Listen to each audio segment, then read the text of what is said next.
আসসালামু আলাইকুম রহমতুল্লাহি ওয়া বারাকাতুহু। প্রিয় দর্শক, আমেরিকায় জাতিসংঘের অধিবেশনে পৃথিবীর কুখ্যাত একটি মানব এবং রক্তপিপাসু দখলদার ইসরায়েলের প্রেসিডেন্ট বেনিয়ামিন নেতানিয়াহু সেই জাতিসংঘের অধিবেশনে বক্তব্য পেশ করেন। সে যখন নাকি বক্তব্য পেশ করার জন্য যাচ্ছেন, তখন তার সাথে ছিল দুটি মানচিত্র। সে দুটি মানচিত্রের কালার ছিল আলাদা আলাদা, ভিন্ন রকম। একটা ছিল কালো আর একটি ছিল সবুজ। এবং এই যে সে মানচিত্র নিয়ে বক্তব্য দিতে আসে, সে বক্তব্য দেওয়ার আগেই কিন্তু সে অধিবেশন থেকে বিশ্বের প্রায় অনেক নেতারাই সেখান থেকে প্রতিবাদ স্বরূপ উঠে যায় এবং অনেকেই তাকে হিটলার বলে সম্বোধন করে, অনেকে তাকে হিটলার উপাধিতে ভূষিত করেন সেই জাতিসংঘের অধিবেশনে। তো প্রথম কথা হলো, এই দুটি মানচিত্রে সে কী জন্য নিয়ে আসলো সেটা বিষয়ে একটু আলোচনা করি। আপনারা তার হাতে যে কালো মানচিত্রটি দেখতে পাচ্ছেন, এই কালো মানচিত্রটি সে এজন্য এনেছে, সে এখানে বলতেছে যে এই দেশগুলো হলো অভিশপ্ত। এর মধ্যে আছে সিরিয়া, ইরাক, ইরান, ইয়েমেন। এই দেশগুলো হলো অভিশপ্ত। এই দেশগুলো নাকি তারা জাহাজ দখল করে নেয় এবং বিশ্বের অনেক দেশকে তারা অর্থনৈতিক ক্ষতির মুখে ফেলে দেয়। আসলে তারা জাহাজ জব্দ করে, ঠিক আছে, জাহাজে হামলা চালায়, এটাও ঠিক আছে, ইয়েমেনের হতি। তো তারা এই জন্যই ওই সমস্ত জাহাজ হামলা চালায় যে এই জাহাজগুলো ইসরায়েলে যায় অথবা ইসরায়েল জাহাজ। এই জন্য তো এই মানচিত্র দ্বারা সে বোঝাতে চাচ্ছেন যে এই দেশগুলো হলো অভিশপ্ত। এই দেশগুলোকে সে সম্ভবত আর চায় না। এই দেশগুলোর মধ্যেও সে হয়তোবা অতি শীঘ্র আক্রমণ করবে।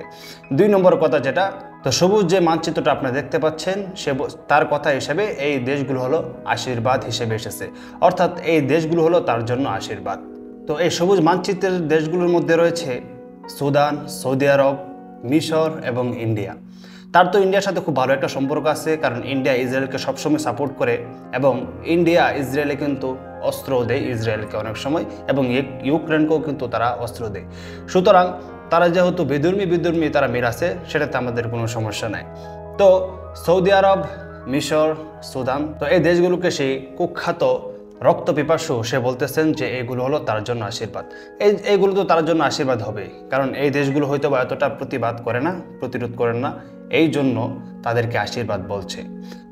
যদি কিছুদিন পর যখন নাকি ইসরায়েল তাদের শক্তিটা একটু বাড়িয়ে নেবে, তো এই মানচিত্রের মধ্যে একটি জিনিস আপনারা হয়তো লক্ষ্য করেছেন, সেটা হলো যে ইসরায়েলের নাম এই মানচিত্রের মধ্যে আছে, সৌদি আরবের নাম আছে, ইরাকের নাম আছে, ইরানের নাম আছে, মানে আরব দেশগুলোর নাম আছে, কিন্তু একটা নাম মিসিং, আর সেটা হলো ফিলিস্তিনের নাম। এই ফিলিস্তিনের নাম সে এখান থেকে মুছে দিয়েছে, অর্থাৎ পুরো ফিলিস্তিনটাই কিন্তু সেই ইসরায়েল দখল করে নেবে। এই জন্য সেখানে ফিলিস্তিনের নাম নেই। এই জন্য সে ফিলিস্তিনকে ঘায়েল করে রেখেছে চতুর্দিক দিয়ে। আজকে কিন্তু ফিলিস্তিন কিন্তু তাদের দখলে, কিন্তু তারা হয়তো বা পুরোটা দখল করতেছে না। একটা সময় ঠিকই তারা দখল করে নেবে, সব দখল করবে আস্তে আস্তে। তো গাজা তো প্রায় অলরেডি তাদের দখলেই চলে গেছে। তারপর মানে যতটুকু ফিলিস্তিনের যতটুকু জায়গা আছে বাকি, সেই জায়গাগুলো হয়তো বা তারা দখল করে নেবে। এই জন্য এই মানচিত্রের মধ্যে সে কিন্তু ফিলিস্তিনের নাম উল্লেখ করে নাই, সে নিজের দেশের নাম উল্লেখ করছে। দেখুন, ইসরায়েল হলো একটি দেশ, এই দেশের অনেকেই কিন্তু এই দেশকে সার্টিফিকেট দেয় না। তো এই দেশটা হলো অবৈধ একটা দেশ। তারা ফিলিস্তিনে এসেছিল ব্যবসা বাণিজ্য করার জন্য, মুসলমান তাদেরকে জায়গা করে দিয়েছে। একটা পর্যায়ে মুসলমানদেরকে ধোঁকা দিয়ে তারপর তারা আস্তে আস্তে জায়গা দখল করতে শুরু করলো। আজকে সেটা একটা রাষ্ট্রে পরিণত হয়ে গেল এবং সেই রাষ্ট্রটা অনেক শক্তিশালী, সেই ইসরায়েল রাষ্ট্র। তো এটাই কিন্তু এখানে কিন্তু শেষ না। এই যে কালো মানচিত্র, সবুজ মানচিত্র সে এখানে নিয়ে আসছে, এটা কিন্তু বড় একটি আকার, বড় একটি ইঙ্গিত দেশে আস্তে আস্তে হয়তোবা সে পুরো আরব ভূখণ্ড দখল করে ফেলতে পারে। কারণ সে কখনো একসাথে সবার সাথে যুদ্ধ করবে না, কারণ সে জানে সবার সাথে যুদ্ধ করলে তারা পারবে না, কারণ অতীত ইতিহাস এটাই বলে তারা সবার সাথে একসাথে যুদ্ধ করে না। তারা আস্তে আস্তে টেকনিক খাটিয়ে তারা যুদ্ধ করে। তারা আস্তে আস্তে যুদ্ধ চালিয়ে যায়, এক দেশের পর আরেক দেশ দখল করবে এবং অন্যান্য দেশকে তারা সুযোগ সুবিধা দিবে, টাকা পয়সা দিবে, বা আরও অন্যান্য যে আনুষঙ্গিক যাই কিছু লাগে এই সমস্ত কিছু দিবে, কিন্তু তারা সব একসাথে যুদ্ধ করবে না। তো যাই হোক, এই কালো মানচিত্রে আমার মনে হয় এই কালো মানচিত্রের মধ্যে যারা আছে আস্তে আস্তে এই দেশগুলোকে সে দখল করে ফেলবে, কারণ তার কাছে ব্যাপার না। কারণ কোনো মুসলিম দেশে আঘাত করলে অন্যান্য মুসলিম দেশ অতটা প্রতিরোধ করে না বা প্রতিবাদ করে না। এই জন্য তার কাছে এগুলো দখল করা মাত্র সময়ের ব্যাপার।